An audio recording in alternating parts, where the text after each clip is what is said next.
Hi everyone.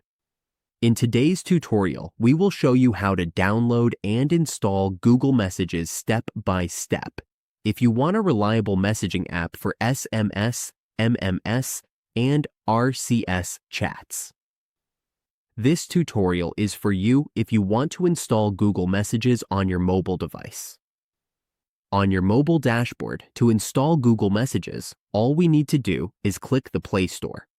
If you have the Play Store for downloadable applications, once we are in the Play Store, you will see the home screen. Just use the search bar here, tap the search button, and once you are in the search section, type Google Messages in the search bar at the top of your mobile screen. Now, once you are here, you will see Google Messages, and it will appear like this. If you have not installed it yet, it will show an install button.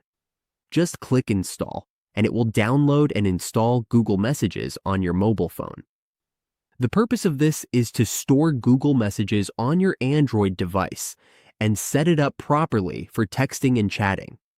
This will guide you through downloading the app from the Google Play Store, opening it, and making it your default messaging app if needed. And that's it. Now we know how to download and install Google Messages.